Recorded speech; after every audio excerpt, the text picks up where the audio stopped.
আরজিকর কাণ্ডের প্রেক্ষিতে নারী সুরক্ষা নিয়ে কিছুদিন আগে মুখ্যমন্ত্রী মমতা বন্দ্যোপাধ্যায় চিঠি লিখেছিলেন প্রধানমন্ত্রীকে।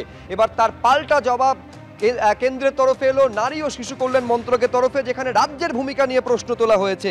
বিশেষ কোর্ট অর্থাৎ পক্সো কোর্ট থেকে শুরু করে ফাস্ট ট্র্যাক কোর্ট তৈরিতে রাজ্যের বিরুদ্ধে গড়িমসির অভিযোগ তোলা হয়েছে কেন্দ্রের দেওয়া চিঠিতে। বরাদ্দ সত্ত্বেও ধর্ষণ এবং পক্সো মামলায় বিশেষ কোর্ট চালু নিয়ে রাজ্য গড়িমসি করেছে বলে এই অভিযোগ চিঠিতে করা হয়েছে। আরজিকর মেডিকেল কলেজ এবং হাসপাতালে চিকিৎসককে ধর্ষণ এবং খুনের ঘটনার 18 দিন পর সেদিনের একটি ভিডিও ভাইরাল হয়েছে, যে ভিডিও সেমিনার রুমের। এই ভাইরাল ভিডিওতে সেদিনে সকালে একাধিক হাসপাতালের কর্তাকে ঘোরাফেরা করতে দেখা যাচ্ছে, যেখানে একজন আইনজীবী পর্যন্ত রয়েছেন। এবং এই যে ঠিক থেকে ভিড় আপনারা দেখতে পাচ্ছেন, সেখানে পুলিশের উপস্থিতিতে ভিড় লক্ষ্য করা যাচ্ছে। ফলে অনেকেই প্রশ্ন তুলছেন, যে আশঙ্কা বারে বারে বিভিন্ন মহল থেকে করা হয়েছে, যে আশঙ্কা স্বয়ং সর্বোচ্চ আদালত করেছে, যে তথ্য প্রমাণ লোপাট হয়ে গিয়েছে কিনা, এই ভিডিও সেই প্রশ্নকে আরো বড় করে সামনে এনে দাঁড় করিয়েছে। এই ভিডিও 9 আগস্ট অর্থাৎ যেদিন দেহ উদ্ধার হয় এবং যেখানে চিকিৎসকের দেহ উদ্ধার হয় সেখানকার ছবি, সেমিনার হলের ছবি, সেদিনের সকালের ছবি আপনারা দেখতে পাচ্ছেন। এটা হচ্ছে সেমিনার হলের বাইরে ছবি। তখনও সেখানে একদল মানুষকে উপস্থিত থাকতে দেখা যাচ্ছে। প্রশ্ন এখানে, তারাও কি ভেতরে প্রবেশ করেছিলেন? আর এই সবটা ঘটছে পুলিশের উপস্থিতিতে।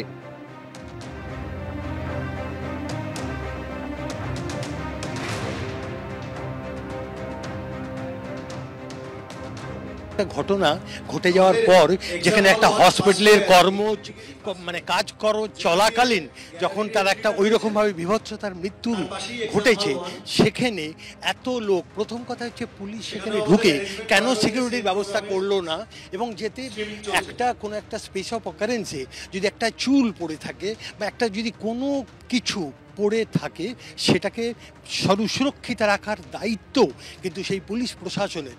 তারা না থেকে যদি সমস্ত লোকজনকে ডেকে এনে এমন একটা ক্যাওসের জায়গা তৈরি করা হয়, অর্থাৎ তার প্রথম থেকেই ইচ্ছা ছিল যে সমস্ত কিছুকে লোপাট করতে হবে।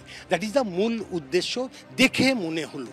এই ছবি দেখে শুধুমাত্র একটা কথাই বলা যায়, মর্মান্তিক।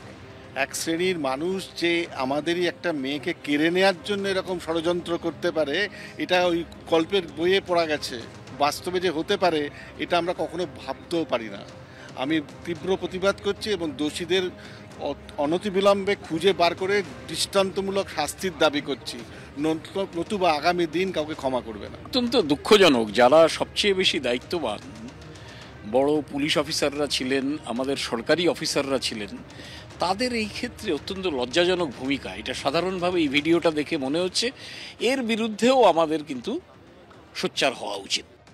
আর এখানেই অনেকে প্রশ্ন তুলছেন যে অপরাধ স্থলকে যেখানে গোড়াতেই সুরক্ষিত করা পুলিশের উচিত ছিল, সেখানে এই ঠিক থেকে ভিড়, এত জমায়েত পুলিশ হতে দিল কেন? সবটা ঘটছে পুলিশের উপস্থিতিতে। খেয়াল রাখতে হবে, এই মৃতার পরিবারের তরফে প্রথম দিন থেকে অভিযোগ করা হচ্ছে যে 3 ঘন্টা কার্যত তাদের বসিয়ে রাখা হয়েছিল, তাদের মেয়েকে দেখতে পর্যন্ত দেওয়া হয়নি। শুধু ওই অভিযোগ না, এই অভিযোগ আদালতে পর্যন্ত গিয়েছে। আমি এইখানে আপনাদের একবার স্মরণ করিয়ে দেব যে মৃতার মা অভিযোগ করেছিলেন কতটা হেনস্থার শিকার হতে হয়েছে। পুলিশ কর্তাদের বারবার অনুরোধ করা সত্ত্বেও তাদের প্রায় 3 ঘন্টা বসিয়ে রাখা হয়েছিল।